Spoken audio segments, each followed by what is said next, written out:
이 ISA는 개인이 종합적으로 나는 이렇게 투자할 거야 그 관리하는 계좌라고 생각하면 돼요. 개인 종합 자산관리 계좌라고 생각하면 됩니다. 그래서 이거는 대상 기준은 19세 이상 누구나 가능해요. 19세 이상. 그리고 투자 절세를 위해서 해요. 투자 절세.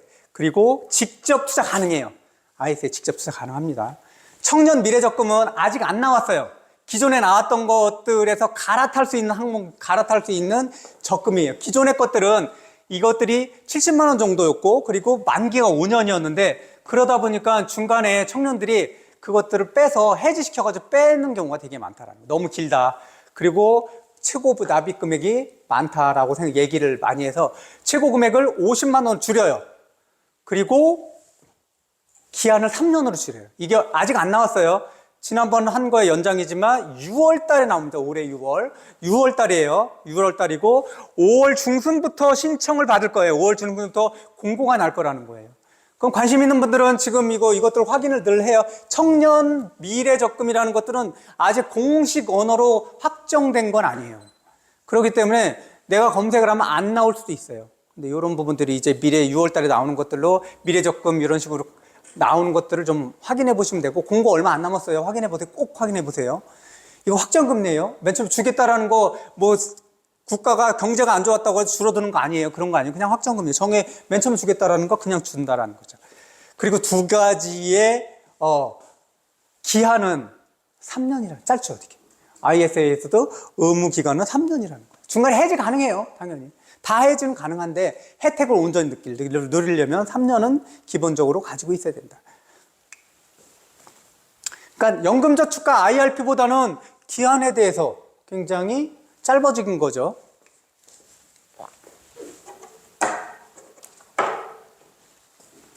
여기서 볼게요. 청년 미래적금이 요거예요, 요거. 그 전에 나왔던 것들을 좀 바꿔놓은 것들이고, 실질적으로 일반적인 청년들 있잖아요. 그러니까 가정형편이 나는 되게 안 좋아 라는 분들은 또 다른 것들이 있어요.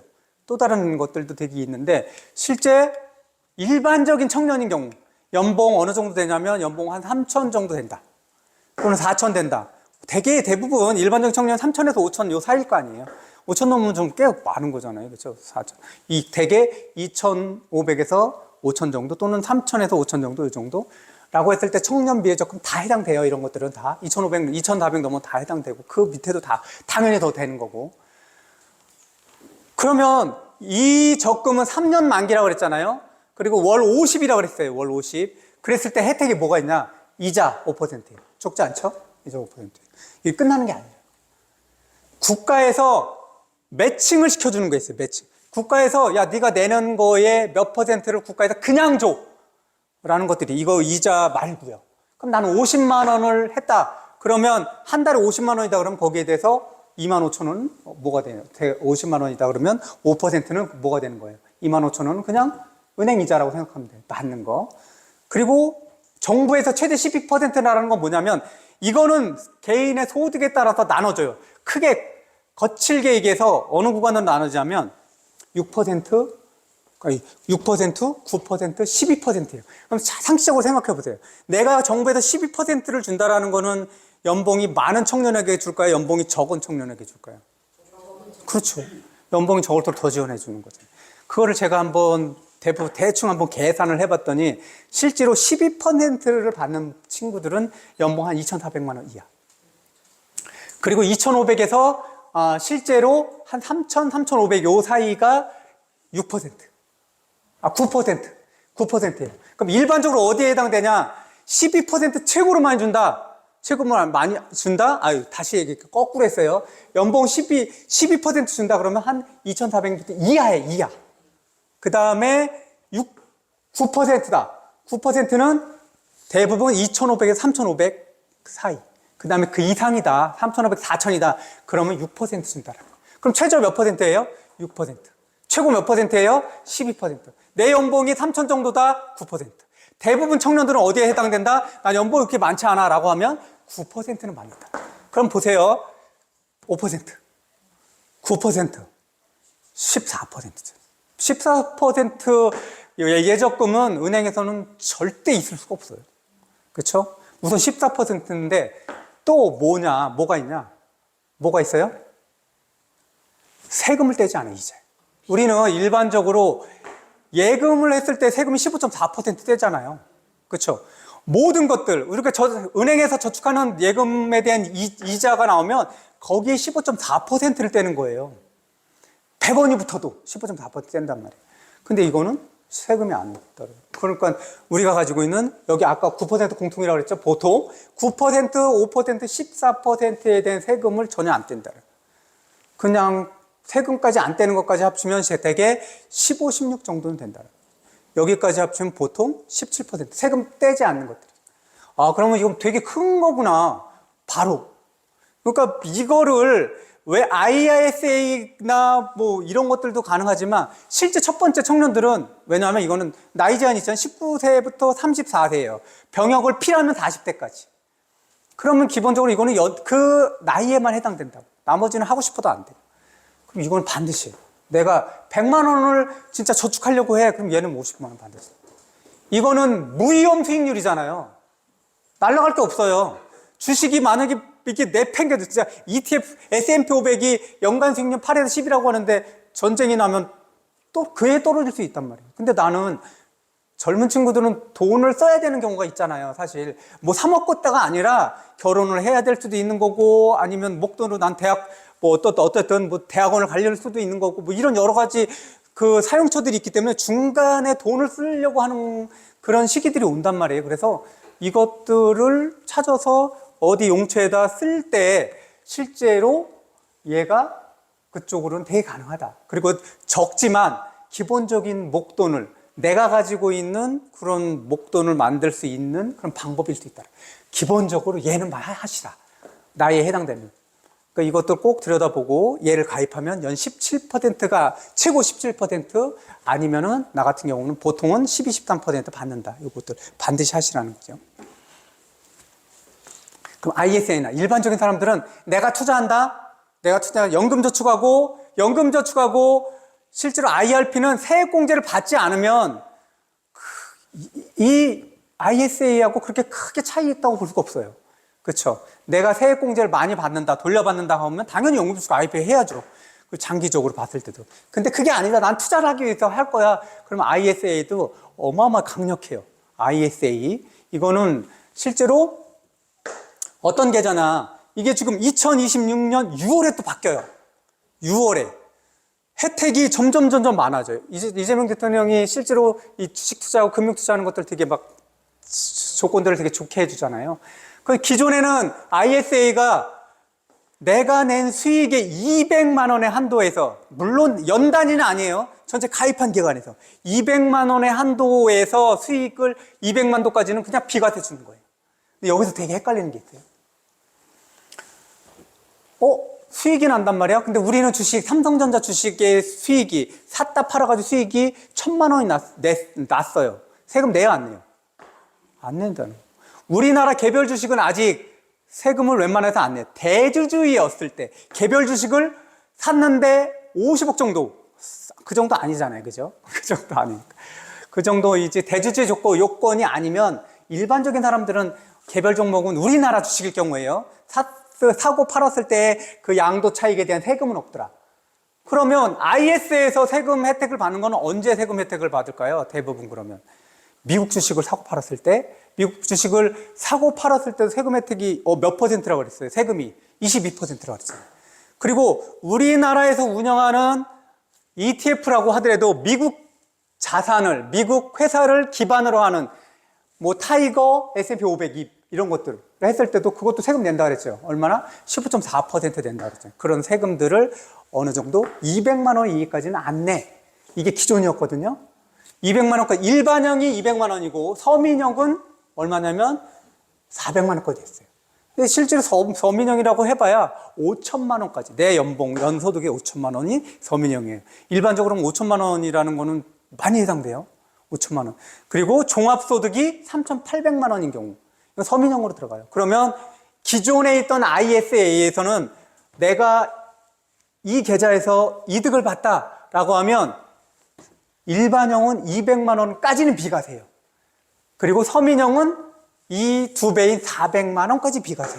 서민형 뭐라고요? 내가 연간 근로소득이 5천만 원 이하인 경우, 또는 종합소득, 내가 근로소득이 없고 다른 종합소득이 있을 수 있잖아요. 그런 경우는 3,800만 원. 근데 왜 근로소득이 5천이고 왜 종합소득이 3,800이지? 그런데 근로소득도 우리가 근로소득이 내가 5천이다 그러면 거기서 뭐예요? 근로소득 공제를 기본적으로 해주잖아요. 그게 몇만 원이 얼마예요? 1,200만 원 해주잖아요. 그래서 내가 근로소득 5천만 원 받는다 그러면 기본적으로는 근로소득 공제를 받기 때문에 그게 3,800만 원인 거예요. 똑같다라고 생각하시면 돼요. 근로소득밖에 없는 사람이 5천만 원 받으면 종합소득 3,800만 원하고 똑같구나라고 생각하시면 됩니다. 그래서 여기서 봤을 때 5천만 원 이하이기 때문에 실제로 서민형으로 들어간 사람들도 되게 많아요. 이게 서민형으로 들어간다고 내가 정말 조금밖에 못 버는 건 아니에요. 그죠? 생각해 보셔요. 그래서 보통 그러면 나는 400만 원까지 비과세를 받을 수 있구나라고 생각하시면 돼요. 근데 이게 2026년 6월이 되면, 법은 다 통과가 되고 그랬어요. 6월이 되면 바뀌어요. 어떻게 되냐면 세금 혜택을 받는 게 기존 일반형 200만 원이었잖아요. 세금 혜택을 받는 게 500만 원까지 들어요. 다시 일반형은 200에서 500까지 들어요. 그러면 서민형은 어떻게 될까요? 400에서 1,000만 원으로. 어마어마하죠. 그러니까 기본적으로 나는 주식 투자하고 싶어. 개별 종목 뭐든 다 상관없어요. 주식 투자하고 싶어. 그러면 개별 종목이든 뭐든 하고 싶은데 우리가 생각하는 연금저축과 IRP는 개별 종목이 돼요, 안 돼요? 안 되잖아요. 나는 개별 종목을 하고 싶어. 근데 세금 혜택도 받고 싶어. 그럼 IS 있다. 왜? 6월부터는 뭐까지 된다고? 일반적인 내가 이익에서 500만 원에서 서민형은 1,000만 원까지 세금 혜택을 볼 수 있어요. 1,000만 원까지 공제해 준다. 한도가. 또 하나는 뭐냐면 이게 예전 같은 경우는 5년 동안 실질적으로 1,000만 원이 한도였어요. 연간 2천만 원, 1억이 연간 2천만 원, 2천만 원, 2천만 원에서 5년까지 해서 1억 정도까지 납입할 수 있거든요. 1억까지 납입할 수 있었어요. 근데 이게 2026년 6월 다음 달에 되면 얼마까지 되냐면 2억까지 돼. 1억이 늘어나요. 총 금액이. 투자할 수 있는 금액이 늘어난다라는 거예요. 그렇죠? 그래서 비과세 혜택은 이렇게 된다. 근데 이게 뭐 IS에서 비과세 혜택은 저만큼인데 1억씩 넣어서 뭔 이익을 볼 수 있을 거냐라고 하잖아요. 이 공제받는 거 외에 투자 수익이 생기는 것들 있잖아요. 배당이라든지 분배금 받는다든지 이런 것들 있잖아요. 그런 것들을 실질적으로 원천징수를 해가잖아요. 원래 다른 계좌에서는. 근데 얘는 원천징수 안 한다라는 거예요. 그렇죠? 원천징수 하지 않고 분리과세를 해요. 분리과세. 9.9%로. 분리과세. 일반적으로 15.4%잖아요. 근데 얘는 여기서 받는 500만 원 공제 빼고 나머지 수익이 500만 원 더 생겼어요. 거기에서 실질적으로 다른 경우는 15.4% 떼가는데 여기에서 남은 500만 원 추가된 이익은 9.9%밖에 안 떼가더라. 그럼 거기서 몇 퍼센트 벌써 차이 나요? 거의 5% 이상, 5.5% 차이가 나잖아요. 또 하나 장점. 여기에서 얻은 수익이 있잖아요. 여기에서 얻은 수익은 종합금융소득에서 빠져요. 우리가 지금 되게 스트레스 받는 게 종합금융소득 2천만 원이 넘으면 종합금융소득, 이자라든지 배당이라든지 이런 거예요. 차익이 아니에요. 주식 팔아서 차익은 금융소득에 들어가지 않아요. 그게 연간 2천만 원이 넘으면 그 수익의 넘은 부분이 어디로 가요? 넘은 부분이 나의 근로소득과 합쳐져서 종합소득 그간이 지금 6%에서 45%잖아요. 거기로 붙어버린다 봐요. 그러면 그 급간이 올라갈 수도 있고 실제로 나는 근로소득에서 한 30% 세금을 내, 22% 세금 내, 이 구간으로 넘어가서 그쪽으로 붙는단 말이에요. 이게 다 복잡하니까 2천만 원 넘어가면 그 위에 있는 돈들이 종합소득으로 넘어가서 세금 더 내는구나 라고 생각하면 된다라는 거잖아요. 근데 얘는 아니라는 거죠. 왜? 분리과세고 9.9 떨어뜨리면 끝나는 거예요.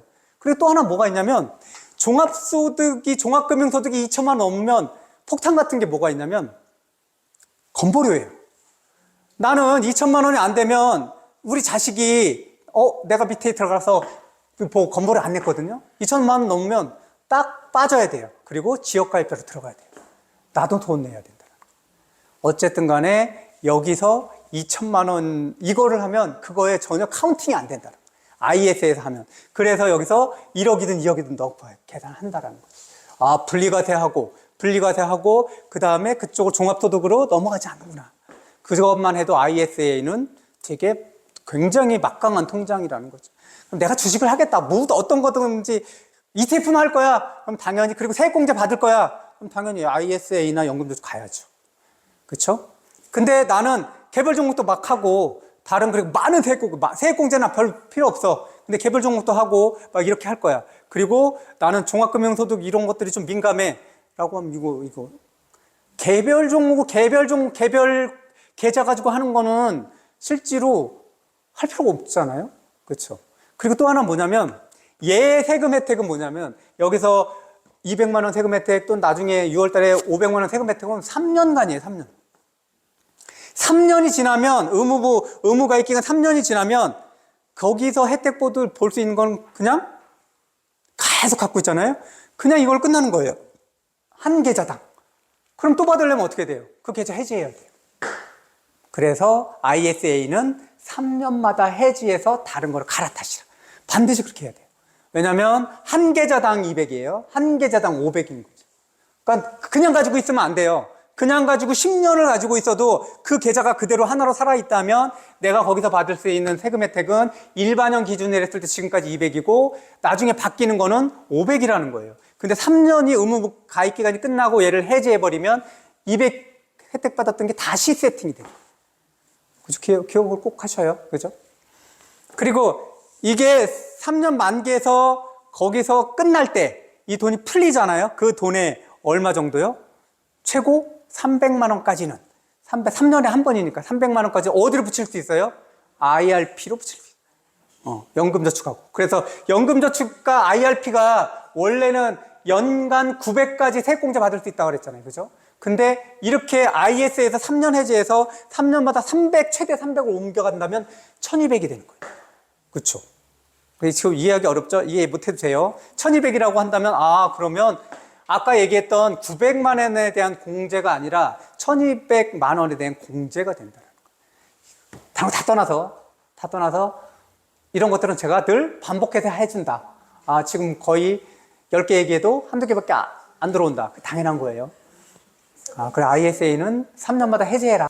다시 한번 더 정리할게요. 청년미래적금 최고 17% 이자 없다고 그랬어요. 그리고 보통 일반적으로는 여기 3% 깎아서 한 14% 정도라고 생각하시면 돼요. 3년이고 평생 한 번이에요. 목돈은 반드시 내가 청년이다. 그러면 우리 다 마음은 다 청년이잖아요. 그럼 이거 하시고. 그 다음에 ISA. 일반적으로 IRP, ISA 뭐 이런 것들 세액공제 안 받는다 그러면 ISA도 한번 생각해 보셔도 된다.